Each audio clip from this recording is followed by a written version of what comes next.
हरे कृष्णा। स्वागत है आपका हमारे चैनल पर। आज हम भगवत गीता के 7वें अध्याय ज्ञान विज्ञान योग का सारांश समझेंगे। इस अध्याय में भगवान श्री कृष्ण ने ज्ञान यानी सिद्धांत और विज्ञान यानी अनुभव के महत्व को समझाया है। यह अध्याय हमें ये सिखाता है कि ईश्वर को जानने और समझने का वास्तविक मार्ग क्या है। तो चलिए शुरू करते हैं। 7वें अध्याय ज्ञान विज्ञान योग में भगवान श्री कृष्ण अर्जुन को बताते हैं कि किस तरह हम ज्ञान और अनुभव से भगवान को पहचान सकते हैं। श्री कृष्ण समझाते हैं कि ईश्वर की भक्ति, ज्ञान और आत्मसमर्पण ही हमें उनके करीब ला सकते हैं। भगवान कहते हैं, मय्या सक्तमनः पार्थ योगम युञ्जन्मदाश्रयः असंशयं समग्रं मां यथा ज्ञास्यसि तच्छृणु। अर्थ, हे अर्जुन, मुझ में मन को लगाकर और मुझ पर आश्रित होकर योग का अभ्यास करो। ऐसा करने से तुम मुझे पूरी तरह जान सकोगे। श्री कृष्ण हमें इस श्लोक में बताते हैं कि जब हमारा मन और आत्मा भगवान में लग जाती है और हम उन्हें अपना आधार मानकर भक्ति करते हैं तो हमें भगवान का वास्तविक ज्ञान प्राप्त होता है। भगवान आगे कहते हैं, ज्ञानम तेहम सविज्ञानम मिदं वक्ष्याम्यशेषतः यज्ञात्वा नेह भूयोऽन्यत् ज्ञातव्यमवशिष्यते। अर्थ, मैं तुम्हें पूर्ण ज्ञान और अनुभव का ज्ञान दूंगा। इसे जानने के बाद तुम्हें और कुछ जानने की आवश्यकता नहीं रहेगी। यह भगवान अर्जुन से कहते हैं कि केवल सिद्धांत जानना काफ़ी नहीं है। अनुभव और भक्ति से हमें ईश्वर का पूर्ण ज्ञान प्राप्त होता है। श्री कृष्ण इस अध्याय में ये भी बताते हैं कि भगवान हर जगह है और संसार की प्रत्येक वस्तु में उनकी उपस्थिति है। मत्तः परतरम नान्यत् किंचिदस्ति धनंजय मयि सर्वमिदं प्रोतं सूत्रे मणिगणा इव। अर्थ, हे अर्जुन, मुझसे परे कुछ भी नहीं है।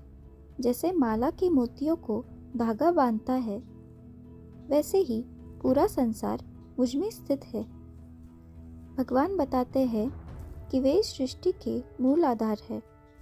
हर वस्तु में उनकी शक्ति है और पूरा ब्रह्मांड उनके नियंत्रण में है। श्री कृष्ण माया यानी ब्रह्म के बारे में बताते हैं, दैवी यौषा गुणमयी मम माया दुरत्यया मामेव ये प्रपद्यन्ते मायामेतां तरन्ति ते। अर्थ, ये मेरी माया यानी प्रकृति बहुत शक्तिशाली है, लेकिन जो लोग मेरी शरण में आते हैं वे इसे पार कर सकते हैं। भगवान कहते हैं कि संसार के मोह और भ्रम से बचने के लिए हमें पूरी तरह भगवान के प्रति समर्पित होना चाहिए। भगवान 4 प्रकार के भक्तों का वर्णन करते हैं।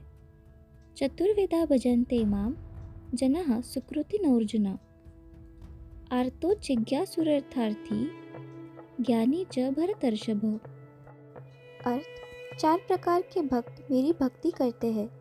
जो संकट में है यानी आर्त, जो ज्ञान की खोज में है यानी जिज्ञासु, जो धन संपत्ति चाहते हैं यानी अर्थार्थी, और जो मुझे जान चुके हैं यानी ज्ञानी। भगवान कहते हैं कि ज्ञानी सबसे श्रेष्ठ भक्त है, क्योंकि वे भगवान को सभी रूपों में पहचानते हैं। अध्याय के अंत में भगवान कहते हैं कि हमें सच्चे मन से और विश्वास के साथ उनकी शरण में आना चाहिए। यही सच्ची भक्ति और ज्ञान का मार्ग है। येषां त्वन्तगतं पापं जनानां पुण्यकर्मणां ते द्वन्द्व मोह निर्मुक्ता भजन्ते मां दृढ़व्रतः। अर्थ, जो लोग पाप से मुक्त हैं और केवल पुण्य कर्म करते हैं वे भगवान की भक्ति दृढ़ निष्ठा के साथ करते हैं। भगवान कहते हैं कि सच्चे भक्त वे हैं जो मन, वचन और कर्म से पवित्र है और मोह माया से ऊपर उठकर भक्ति करते हैं। तो इस अध्याय से हमें ये सीख मिलती है कि भगवान को जानने के लिए केवल ज्ञान ही नहीं बल्कि अनुभव, भक्ति और समर्पण भी ज़रूरी है।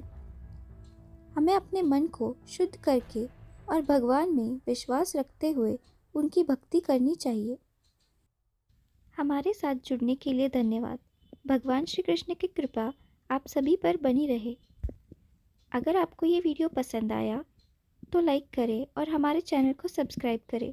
अगली वीडियो में हम गीता के 8वें अध्याय का सारांश समझेंगे। हरे कृष्णा।